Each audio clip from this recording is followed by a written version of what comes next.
দর্শক, ঢাকা বিশ্ববিদ্যালয় কেন্দ্রীয় লাইব্রেরির সামনে ওসমান হাদির দাফন শেষে এখন চলছে দোয়া এবং মোনাজাত। আমরা সরাসরি যাচ্ছি কেন্দ্রীয় লাইব্রেরির সামনে।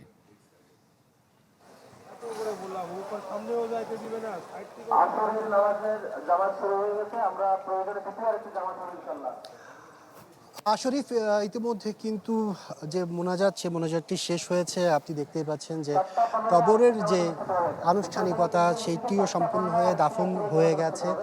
এখন এখানে যারা আসলে তার পরিবারের সদস্যরা আছেন, বিশ্ববিদ্যালয়ের শিক্ষক থেকে শুরু করে তার সহযোদ্ধারা, তারা কিন্তু এখানে উপস্থিত রয়েছেন। আর অনেকেই কিন্তু এই মুহূর্তে আমরা দেখছি যে জাতীয় কবি কাজী নজরুল ইসলামের যে সমাধিস্থল সেটি কিন্তু ত্যাগ করে অনেকেই চলে যাচ্ছেন। অশ্রুসিক্ত নয়নেই বলা যায় যে শরীফ ওসমান হাদিকে আজকে বিদায় দিল লাখো জনতা। তার জানাজা থেকে শুরু করে তাকে নিয়ে কিন্তু তার পুরো বক্তব্যটা এখানে শাহবাগ হয়ে পুরো সড়কটা জুড়ে কিন্তু এসেছে জাতীয় কবি কাজী নজরুল ইসলামের সমাধিস্থল পর্যন্ত। তবে শাহবাগে কিন্তু প্রায় অনেককে আটকে যেতে হয়েছে, যারা খুব কাছে ঘনিষ্ঠ শুধুমাত্র তারাই কিন্তু এই সমাধিস্থলে আসতে পেরেছে। ইতিমধ্যে আমরা দেখানোর চেষ্টা করছি যে যে আনুষ্ঠানিকতা দাফনের সেটি সম্পন্ন হয়েছে। এরপরে যে মোনাজাত, সেই মোনাজাতও সম্পন্ন হয়েছে। তার যারা খুব কাছে তারা কিন্তু তাদের আবেগ ধরে রাখতে পারছেন না। অনেকে আমরা দেখছি হাদির যে কবর, সে কবরে কিন্তু মাথা রেখে কান্না করছে, এরকম দৃশ্য কিন্তু আমরা এখানে দেখতে পাচ্ছি। দীর্ঘ একটি সময়ের যাত্রা, 1993 সালে 30 জুন জন্মগ্রহণ করে ঝালকাঠিতে ওসমান হাদি। সেই যাত্রার শেষ হয় 18 ডিসেম্বর। আর আজকে তার দাফনের মধ্য দিয়ে তাকে শেষ বিদায় জানানোর জন্য কিন্তু আমরা দেখেছি দেশের বিভিন্ন স্থান থেকে অনেকে এসেছেন। সে জুলাই অভ্যুত্থানের পরের যে সময়টা, সেই সময় থেকে শুরু করে প্রায় প্রতি সময় যখনই সংকট, যখনই কোনো কিছু নিয়ে আলোচনা সমালোচনা, প্রত্যেকটি আলোচিত বিষয়ে কিন্তু হাদি তার যে মতামত, তার যে ভাষা, তার যে প্রকাশ, সেটি কিন্তু জানিয়েছেন। তার যে প্রতিবাদের কণ্ঠ, সেটি কিন্তু তিনি উন্মোচিত রেখেছিলেন, যেটি আসলে বলা যায় মানুষের মধ্যে দাগ কেটেছে। তবে তাকে যে এভাবে হত্যা করা হবে সেটি কিন্তু কল্পনাও করতে পারেনি। তার মতো এই ধরনের একটি টগবগে যুবক খুব অল্প সময়ে যে বিদায় নিয়েছে, এটি আসলে দেশের মানুষকে, অনেক যে মানুষগুলোকে কাঁদিয়েছে, তারা কিন্তু তাদের যে ভাষা সেটি কিন্তু সামাজিক যোগাযোগ মাধ্যম এছাড়া বিভিন্ন মাধ্যমে কিন্তু তারা সেটি প্রকাশ করেছেন। আমি এই মুহূর্তে দেখানোর চেষ্টা করছি আসলে তার যে তার সহযোদ্ধারা কিন্তু তার কবরের পাশে বসে অশ্রুসিক্ত নয়নে তাকে শেষ বিদায় জানাচ্ছেন। তারা প্রত্যেকেই তাদের আবেগকে ধরে রাখার চেষ্টা করলেও কিন্তু শেষ মুহূর্তে পারছেন না। অনেকেই পরিবারের সদস্যরাও কিন্তু বেশ কয়েকজনকে আমরা দেখছি এখানে এখন উপস্থিত রয়েছেন। হাদির পরিবারের ভাই এবং তার শ্বশুর সহ বাবা, অন্যান্য যারা আছেন তারা কিন্তু এখানে উপস্থিত রয়েছেন। এছাড়া তার দীর্ঘদিনের সহযাত্রী যারা ছিল, সহযোদ্ধা যারা ছিল, তারাও শেষ মুহূর্তে তাকে কিন্তু অশ্রুসিক্ত নয়নে আজকে শেষ বিদায় দিলেন। জাতীয় কবি কাজী নজরুল ইসলামের ঠিক পাশে কিছু পাশেই কিন্তু তার যে সমাধি, সেখানে কিন্তু তার আনুষ্ঠানিকতা কিছুক্ষণ আগেই সম্পন্ন হয়েছে। সর্বশেষ যে মোনাজাত, সেই মোনাজাতটিও সম্পন্ন হয়েছে। আর ঠিক দুপুর 2টার পরে কিন্তু তার যে জানাজা, সেই জানাজা কিন্তু সংসদ ভবনের যে দক্ষিণ প্লাজা সেখানে অনুষ্ঠিত হয়েছে, যেখানে আমরা দেখেছি দেশের বিভিন্ন প্রান্ত থেকে অনেক মানুষ এসেছেন। এছাড়া এখনও যদি বলে রাখি, শাহবাগ মোড়ে কিন্তু বিভিন্ন সাধারণ মানুষ থেকে শুরু করে বিভিন্ন রাজনৈতিক দল, এছাড়া ইনকিলাব মঞ্চের যারা নেতৃবৃন্দ আছেন তারা কিন্তু সেখানে উপস্থিত রয়েছেন। আশা করা যাচ্ছে এখানের কার্যক্রম প্রায় শেষ। ওইখানে কিছুক্ষণ পর তারা তাদের যে মূল দাবি ছিল, এখন তারা তাদের সেই দাবিগুলো উত্থাপন করার কথা রয়েছে। এর আগে ইনকিলাব মঞ্চের পক্ষ থেকে জানানো হয়েছিল যে ওসমান শরীফ হাদির যে মৃত্যু, সেই মৃত্যুকে কেউ বৃথা যেতে দিবে না। তার হত্যাকারীদের বিচার না হওয়া পর্যন্ত তারা তাদের আন্দোলন চালিয়ে যাবে। তবে যে বিশৃঙ্খল ঘটনাগুলো ঘটেছিল, সেই ঘটনাগুলো যেন আর না ঘটে, সে কারণে ইনকিলাব মঞ্চের তরফ থেকে জানানো হয়েছে পরবর্তী যে কোনো কর্মসূচি কিন্তু তারা তাদের মঞ্চ থেকেই ঘোষণা করবে। তাদের যে সদস্য সচিব ছিলেন তিনি কিন্তু ইতিমধ্যে জানিয়ে দিয়েছেন।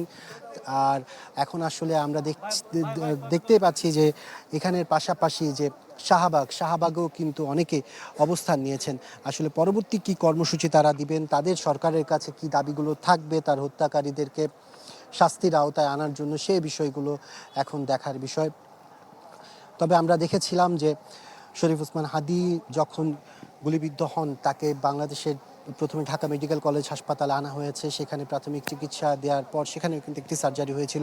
এরপরে এভার কেয়ার হাসপাতালে তার চিকিৎসার জন্য নিয়ে যাওয়া হয়। এরপরে আরও উন্নত চিকিৎসার জন্য কিন্তু তাকে দেশের বাইরে এয়ার অ্যাম্বুলেন্সে করে সিঙ্গাপুরে নিয়ে যাওয়া হয়। সেখানে কিন্তু শেষ মুহূর্তে তিনি মৃত্যুর সাথে পাঞ্জা লড়ে কিন্তু হার মেনেছেন। এরপরে কিন্তু তাকে সারা দেশের মানুষ যেমনটা আশা করেছিলেন হয়তো বা আবারও ফিরে আসবেন শরীফ ওসমান হাদি, কিন্তু সেটি আর হয়ে ওঠেনি।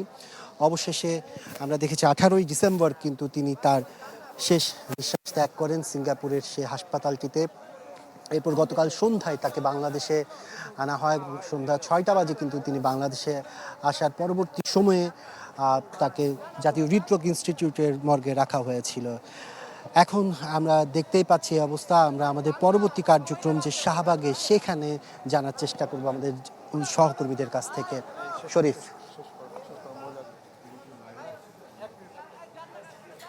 দর্শক, আমরা এই মুহূর্তে যেতে চাই শাহবাগ মোড়ে। সেখানে রয়েছেন আমাদের সহকর্মী মুহাজির হক, তিনি জানাবেন শাহবাগের অবস্থা।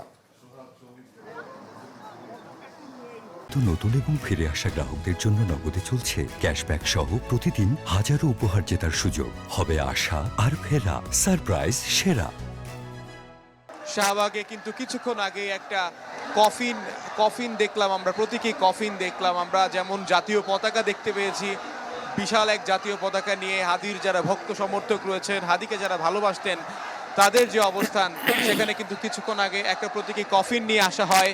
এবং সেটা দেখে আসলে এখানে যারা অবস্থান করছিলেন তারা সবাই দাঁড়িয়ে যান, তাদের স্লোগান আরও বেড়ে যায়। তারা যে স্লোগানগুলো চিরচেনা দিচ্ছিলেন যে আমরা সবাই হাদি হব, যুগে যুগে লড়ে যাব, সেই স্লোগানগুলো তারা আসলে দিচ্ছেন। এবং আমরা তাদের সবাইকে আসলে দেখতে পাচ্ছি যে একটাই তাদের দাবি যে হাদির খুনিদের বিচার। সেই বিচারের রাষ্ট্র থেকে, যখন সরকার থেকে এই বিচারের কোনো সিদ্ধান্ত, বিচারের দৃশ্যমান অগ্রগতি যতক্ষণ না পর্যন্ত তারা না দেখবেন, ততক্ষণ পর্যন্ত তারা আসলে শাহবাগ ছেড়ে যাবেন না বলে কিন্তু হুঁশিয়ারি দিয়েছেন। এবং আপনারা দেখতে পাচ্ছেন পুরো শাহবাগ কিন্তু এখন শাহবাগ মোড় আমরা দেখতে পাচ্ছি যে কানায় কানায় পরিপূর্ণ হয়ে গেছে। এই শাহবাগ মোড়ে আসলে আমরা সবচেয়ে বেশি দেখতাম শরীফ ওসমান হাদি, তার কর্মসূচিগুলো তারা এখানে পালন করতেন। বেশিরভাগ সময় শাহবাগে আসলে তাকে দেখা যেত। সেই শাহবাগেই হাদির স্মরণে এই হাদির যারা ভক্ত সমর্থক যারা রয়েছেন, তারা এখানে অবস্থান করছেন। এবং আপনাকে যদি আমি শরীফ বলি যে এই শুরু থেকে, যখন আজকে দুপুর 2টায় হাদির জানাজা শুরু হয়, সেখানে যেমন আমরা ঢল দেখেছিলাম, সেই ঢলটা কিন্তু এখন অনেকটাই এখানে রূপান্তর হয়েছে শাহবাগে। এই শাহবাগ মোড়ে বিভিন্ন দেশের বিভিন্ন প্রান্ত থেকে এই মানুষদের আগমন। এখানে আপনি দল মত শ্রেণী নির্বিশেষে সবার একটা অংশগ্রহণ রয়েছে। সবাইকে আমরা এখানে যুক্ত করেছি, সবাইকে আমরা দেখতে পাচ্ছি তাদের যে স্লোগানগুলো, সেই স্লোগানে তারা আসলে কি দাবিগুলো আসলে তুলে ধরছেন। তাদের আসলে কোনো জটিল কোনো দাবি নেই।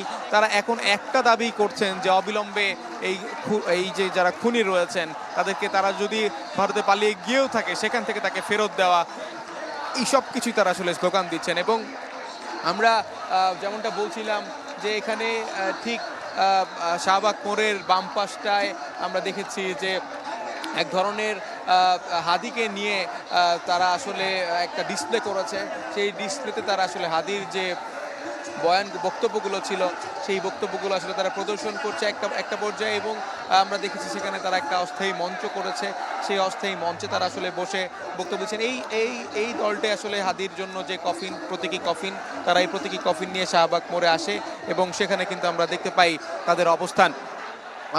এবং আপনাকে যদি একটু বলি যে হাদির আমরা সর্বোচ্চ যে একটা ঐক্যের যে ডাক হাদি দিয়েছিলেন, সবচেয়ে বেশি এই বিষয়টাকেই তিনি গুরুত্ব দিতেন। সেই ঐক্য কিন্তু আমরা দেখতে পেয়েছি যে হাদির মৃত্যুর পর বাংলাদেশের রাজনৈতিক দলগুলোর মাঝে। কালকে যখন আমরা দেখলাম যে হাদির যে মরদেহ সিঙ্গাপুর থেকে বাংলাদেশে নিয়ে আসা হয়, সেখানে একপাশে রাজনীতির যারা সিনিয়র লিডাররা যারা রয়েছেন তারা এক পাশে, এবং আরেক পাশে জুলাইয়ের যারা সম্মুখ সারির যোদ্ধা আমরা কিন্তু তাদেরকে দেখতে পেয়েছি। এই ঐক্যের বাংলাদেশের স্বপ্নই কিন্তু হাদি সবসময় দেখতেন এবং সেখান থেকে আসলে বলা যায় যে এখন এই হাদির যে চেতনা ছিল সেই চেতনা এখন কতটা বাস্তবায়ন করে এই রাজনৈতিক দলগুলো সেটা কিন্তু এখন আসলে দেখার বিষয় এবং প্রত্যাশা আসলে সবার যে হাদি যেমনটা করে বলছিলেন যে তিনি না থাকলে তার ছেলের প্রজন্ম এই প্রজন্ম থেকে প্রজন্ম তার যে আসলে ইনসাফের জন্য লড়াই যে ইনসাফের বাংলাদেশের স্বপ্ন দেখতেন শরীফ ওসমান হাদি সেটা কিন্তু আমরা আসলে এখন বলতে পারি যে সেই চেষ্টাটাই থাকবে রাজনৈতিক দলগুলোর নেতাকর্মীদের। এবং আপনারা দেখতে পাচ্ছেন যে পুরো শাহবাগ মোড় একেবারে কানায় কানায় পরিপূর্ণ হয়ে গেছে এবং বিভিন্ন পাশেই কিন্তু আসলে বিভিন্ন দল বিভিন্ন গোষ্ঠী তার হাদির যারা ভক্ত সমর্থক রয়েছেন তারা এখানে কথা বলছেন। তাদের বক্তব্যগুলোও কিন্তু আসলে আজকে সবার একই সুর, হাদির খুনিদের বিচার। এবং আপনারা জানেন যে যখন দুইটায় হাদির জানাজা শেষ হয় এই শেষ হওয়ার পরপরই কিন্তু আমরা দেখেছি যে শাহবাগ অভিমুখে সবার যাত্রা এবং সেই যাত্রায় তাদের যদিও সবার একটা আক্ষেপ ছিল যে হাদিকে শেষবারের মতো একটু দেখবার যে আক্ষেপটা সেই আক্ষেপটাই আসলে সবার ছিল। যদিও এখানে একটা কড়া করে নিরাপত্তা বেষ্টনীর মধ্য দিয়েই হাদির যে মরদেহ সেটা নিয়ে যাওয়া হয় এবং আমরা এখানে আসলে যেমনটা ধারণা করেছিলাম যে বাংলা মোটর দিয়ে আসলে হাদির মরদেহ নিয়ে আসা হবে কিন্তু সেটা আমরা দেখেছি যে সায়েন্স ল্যাব দিয়ে তারা এই শাহবাগ মোড় হয়ে তারপর কাজী নজরুল ইসলামের যে সমাধি রয়েছে তার পাশে হাদিকে শায়িত করা হয়েছে। এই পুরো সময়টাতে কিন্তু আমরা দেখেছি পুরো নিরাপত্তা ব্যবস্থা অনেক জোরদার করা হয়েছিল এবং সেই জায়গা থেকে কিন্তু বলা যায় যে এখানে যারা উৎসুক মানুষজন যারা রয়েছেন, ছাত্র জনতা যারা রয়েছেন, হাদির ভক্ত সমর্থক যারা রয়েছেন তারা কিন্তু এর পরপরই এই শাহবাগ মোড়ে অবস্থান নেন। এবং আমি যদি আপনাকে একটু জুলাই স্তম্ভটা একটু দেখাই যে আসলে যে জুলাই স্তম্ভকে এরই মধ্যে হাদি চত্বর হিসেবে মূলত শাহবাগের যে মোড় এই মোড়কে হাদি চত্বর হিসেবে ঘোষণা করা হয়েছে এবং সেখানে কিন্তু আমরা দেখেছি এরই মধ্যেই আরও একটি ব্যানার টানানো হচ্ছে এবং আরও একটি ব্যানার হয়তো বা সেখানে হাদি চত্বর এই বিষয়গুলো বা শরীফ ওসমান হাদির যে চাওয়া পাওয়াগুলো ছিল সেগুলোই দৃশ্যমান হবে। এবং আমরা সকাল থেকেই কিন্তু দেখতে পেয়েছি যে এই শরীফ ওসমান হাদির যে ছবিগুলো রয়েছে তার যে আসলে চিরচেনা একটা কথা ছিল যে জান দেব তাও জুলাই দেব না, সেই কথাগুলোকে আমরা দেখতে পেয়েছি যে বিভিন্ন মোড়ে পয়েন্টে পয়েন্টে আসলে দেওয়া হয়েছে। এবং হাদি চত্বর হিসেবে গতকালই আমরা এখানে যখন একটা আগ্রাসন বিরোধী যে সমাবেশটা হয় সেখানে আমরা দেখেছি যে ক্রিয়াশীল ছাত্র সংগঠনগুলো সবাই তারা কিন্তু এটাকে সমর্থন দিয়েছেন যে এই শাহবাগ মোড়কে হাদি চত্বর হিসেবে ঘোষণা করার যে বিষয়টা সেটাকে তারা অনেকেই সমর্থন দিয়েছেন। এবং আমরা কিন্তু দেখতে পাচ্ছি যে এই যেটা বলছিলাম যে আবারও জুলাই যে স্তম্ভ রয়েছে ৩৬ জুলাই স্তম্ভ সেখানে আবারও সেই হাদির চিরচেনা যে ছবি এবং সেই ছবিটা কিন্তু আবারও আমরা যদি দর্শকদের একটু দেখাই যে তার সেই চিরচেনা যে কথাটা ছিল জান দেব জুলাই দিব না, সেই জান দেব জুলাই দিব না সেই স্লোগানটা নিয়েই আবারও একটা হাদির ছবি আমরা দেখতে পাচ্ছি যে শাহবাগ মোড়ে। এখন পুরো শাহবাগ মোড় কিন্তু আসলে হাদিময় হয়ে গিয়েছেন। এখন শরীফ ওসমান হাদি তিনি হয়তো আমাদের মাঝে নেই, এখানে তারা যারা রয়েছেন তারা সবাই নিজেদেরকে হাদি দাবি করে তারা এখানে অবস্থান করছেন। তারা বলছেন আমরা সবাই হাদি হব, যুগে যুগে লড়ে যাব। এখানে সবাই কিন্তু এখন হাদির যে স্পিরিট, হাদির যে চেতনা সেই চেতনার কথাই তারা বলছেন, সেই চেতনাকে তারা লালন করবেন বলছেন। এখানে আমরা দেখতে পেয়েছি যে শরীফ ওসমান হাদিকে তারা কতটা ভালোবাসতেন তার বহিঃপ্রকাশ এবং সেই জায়গায় কিন্তু আমরা একদম শিশু কিশোর থেকে শুরু করে বয়োবৃদ্ধ অনেককেই দেখেছি তারা ছুটে এসেছেন দেশের নানা প্রান্ত থেকে। তারা এখানে ছুটে এসেছেন বাংলাদেশের পতাকা কপালে জড়িয়ে গায়ে মাখিয়ে। তারা বাংলাদেশের যে ইনসাফ ভিত্তিক বাংলাদেশের কথা শরীফ ওসমান হাদি সবসময় বলে আসতেন সেই ইনসাফ ভিত্তিক বাংলাদেশের কথা তারাও বলছেন। এবং আপনারা জানেন যে এই কালচারাল রিভলিউশন নিয়ে হাদি, কালচারাল ফ্যাসিজম নিয়ে হাদি খুবই সোচ্চার ছিল।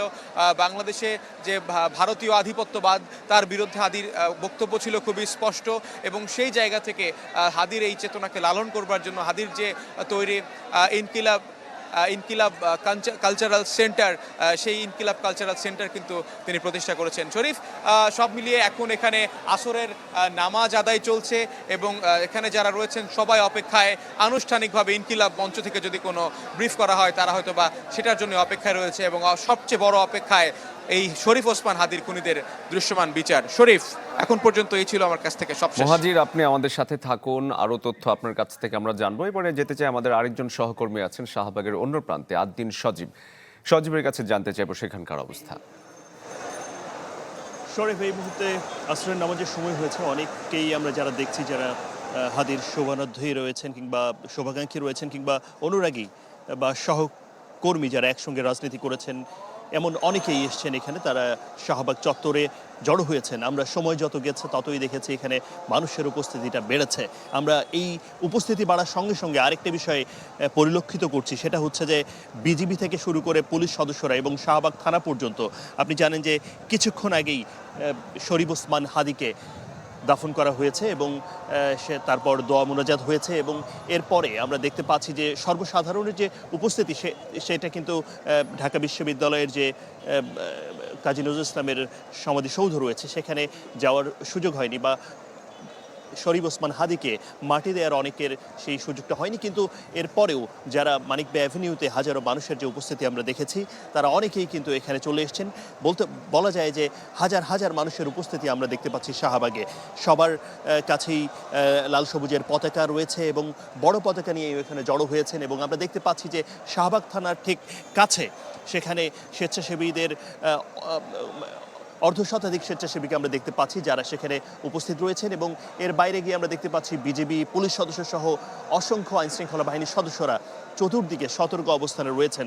আপনি জানেন যে শরীফ ওসমান হাদিকে গেল শুক্রবারে যখন 12 ডিসেম্বর পুরান ঢাকার বক্স কালভার্ট রোডের ওখানে যেভাবে গুলিবিদ্ধ করা হয় এবং তারপর তাকে যারা গুলি করেন তারা রীতিমতো দেশ ছেড়ে পালিয়ে যায় বা দেশে রয়েছে, এখনও তাদেরকে গ্রেফতার করতে পারেনি। সেই বাস্তবতার মধ্যে দিয়েই তার চিকিৎসা চলেছিল ঢাকা মেডিকেল কলেজ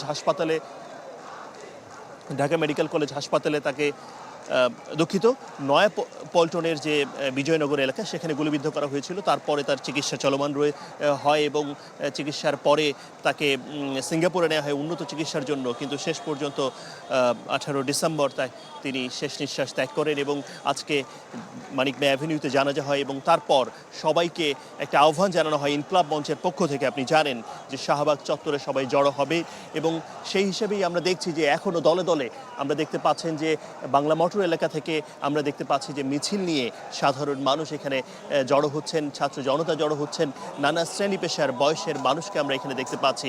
আমরা অনেক ছোট শিশুকেও দেখেছি যে তার বাবার হাত ধরে এসছেন, অনেকেই জড়ো হচ্ছেন। আপনি জানেন যে শরীফ ওসমান হাদি তিনি দীর্ঘদিন ধরে জুলাই বিপ্লবের সময়ে তাকে মূলত সম্মুখ সারির যোদ্ধা হিসেবে দেখা যায়, যিনি জুলাই অভ্যুত্থানে গুরুত্বপূর্ণ ভূমিকা রাখেন। জুলাই অভ্যুত্থানের পরে তিনি ইনকিলাব মঞ্চ গড়ে তোলেন এবং ইনকিলাব মঞ্চ গড়ে তোলার পর তিনি নতুন বাংলাদেশ গড়ার যে আকাঙ্ক্ষা, তার রাষ্ট্র সংস্কারের যে আকাঙ্ক্ষা, সেজন্য তিনি সংসদ সদস্য পদপ্রার্থী হয়ে তিনি প্রচারণা চালাচ্ছিলেন এবং সেই আকাঙ্ক্ষা নিয়েই তিনি কাজ করে যাচ্ছিলেন এবং শেষমেশ তাকে যেভাবে করে হত্যা করা হলো তাতে করে আগামীতে এই যে নিরাপত্তা সেটা নিয়ে প্রশ্ন উঠছে। একই সঙ্গে এখানে যারা উপস্থিত হয়েছেন শাহবাগ চত্বরে তারা কিন্তু বারবারই একটা দাবি বারবার তুলছেন যে মানে যত দ্রুত সম্ভব যারা শরীফ ওসমান হাদিকে হত্যা করেছে, যারা জুলাইয়ের গণঅভ্যুত্থানের যে যোদ্ধা তাকে হত্যা করেছে, এভাবে করে গুলি করে হত্যা করেছে, তাদেরকে গ্রেফতার করতে হবে, জড়িত সবাইকে, এবং এর পেছনে কাদের ইন্ধন রয়েছে তাদের সবাইকে আটক করতে হবে এবং দৃশ্যমান বিচার করতে হবে খুব দ্রুত সময়ের মধ্যে। এজন্য তারা বারংবার এই দাবিটা জানাচ্ছেন এবং বলছেন যে স্বরাষ্ট্র উপদেষ্টা এখনো পর্যন্ত এই হাদিকে হত্যাকাণ্ডের সঙ্গে যারা জড়িত রয়েছে তাদেরকে গ্রেফতার করতে পারলো না। তারা বারবার স্বরাষ্ট্র উপদেষ্টার পদত্যাগের দাবি জানিয়েছেন এবং একই সঙ্গে এই গভর্নমেন্ট এবং সরকারকে তারা বারবার হুঁশিয়ারি দিচ্ছেন যেন দ্রুত সময়ের মধ্যেই তাদেরকে আটক করা হয় এবং দৃষ্টান্তমূলক শাস্তি নিশ্চিত করা হয়। সেই দাবিতেই আজও শাহবাগ চত্বরে তারা জড়ো হয়েছেন এখন এই মুহূর্তে আসরের নামাজ তারা পড়ছেন শাহবাগের এই মোড়ে, এবং আমরা দেখতে পাচ্ছি হাজার হাজার মানুষ, বিশেষ করে যারা শরীফ ওসমান হাদিকে ভালোবেসে, এই শরীফ ওসমান হাদির প্রতি যে ভালোবাসা, তারা কেবল যে ঢাকা থেকে এখানে জড়ো হয়েছেন তা নয়, আমরা দূর দূরান্ত থেকে উত্তরের জেলা দিনাজপুর কিংবা পঞ্চগড় এমন অনেক জেলা থেকে আমরা দেখেছি যে তারা এসছেন এই জানাজায় অংশ নেয়ার জন্য, এবং তারপর তারা ছুটে এসছেন এই শাহবাগ চত্বরে। তাদের অনেকেরই ইচ্ছা এবং আকাঙ্ক্ষা ছিল যে তারা শরীফ ওসমান হাদিকে শেষ বিদায় জানানোর পাশাপাশি কবর দেওয়ার সময় মাটি দিবে, কিংবা এমন অনেক ইচ্ছা আকাঙ্ক্ষা তাদের মধ্যে ছিল যেসব আমরা শুনেছি বা জেনেছি। কিন্তু আসলে পরিস্থিতি এবং নিরাপত্তার কারণে ঢাকা বিশ্ববিদ্যালয় কর্তৃপক্ষ সেই বিষয়টাতে কিছুটা সতর্কীকরণ করে অনুরোধ জানিয়েছেন, এবং ঢাকা বিশ্ববিদ্যালয়ের চলাচলও কিন্তু আপাতত সাময়িক সময়ের জন্য বন্ধ রয়েছে। আপনি জানেন যে এই ঢাকা বিশ্ববিদ্যালয় এমন একটা স্থানে, ঢাকা ইউনিভার্সিটি, যে চতুর্মুখী ঢাকা এলাকাকে পাশ থেকে কানেক্ট করে, কিংবা এই পথ দিয়ে নানা পথে যাতায়াত করা যায়। সেই যাতায়াতের জায়গাটাও কিন্তু আমরা আজকে দেখছি যে কিছুটা ব্যাহত হচ্ছে। একটাই কারণ, শরীফ ওসমান হাদিকে নিরাপদে নির্বিঘ্নে তার যে সমাহিত করা কাজী নজরুল ইসলামের কবরের পাশে তাকে সমাহিত করা হলো, এবং শিল্পাচার্য জয়নুল আবিদিনের কবরের পাশে তাকে সেখানে সমাহিত করা হলো। সে সময় আমরা দেখেছি ঢাকা বিশ্ববিদ্যালয়ের যে ডাকসুর যে নেতারা এবং ঢাকা বিশ্ববিদ্যালয়ের শিক্ষক, ভিসি থেকে শুরু করে বিভিন্ন রাজনৈতিক দলের গুরুত্বপূর্ণ নেতাদের উপস্থিতি দেখেছি, এবং পরবর্তীতে তার জন্য দোয়া হয় এবং সবাই তার মাগফিরাত কামনায় দোয়া করেন। শরীফ ওসমান হাদির জন্য শাহবাগের এই যে মানুষের উপস্থিতি সেটা ক্রমেই বাড়ছে এই সময় যত যাচ্ছে। আমরা দেখতে পাচ্ছি মৎস্য ভবনের ওপাশ থেকেও অনেকেই এখানে এসে জড়ো হচ্ছেন, সায়েন্স ল্যাবের সাইড থেকেও, সায়েন্স ল্যাব কিংবা বাটা সিগন্যাল এই পাশ থেকেও অনেকে এসে এখানে জড়ো হচ্ছেন।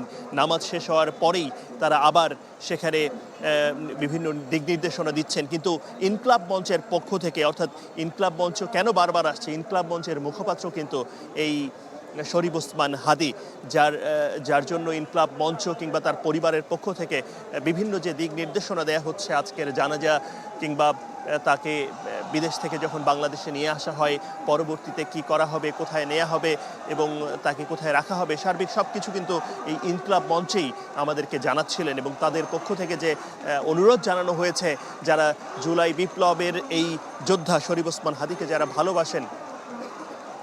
ভালোবাসেন তারা যেন কোনো অবস্থাতে এমন কোনো দাবি না করেন যাতে ইনকলাব মঞ্চের এই মুখপাত্র যিনি আছেন তার জন্য শুধু ইনকলাব মঞ্চ এই দাবিগুলো করবেন বা বক্তব্যগুলো রাখবেন কিংবা তথ্য দিবেন। শরীফ। সজীব, ধন্যবাদ আপনাকে। দর্শক, আমরা আমাদের ক্যামেরাতে দেখাচ্ছিলাম এই মুহূর্তে শাহবাগের চিত্র। শাহবাগে বিপুল পরিমাণ মানুষ তারা এখনো অবস্থান করছেন এবং এখন আসরের নামাজ আদায় করছেন সবাই একসাথে।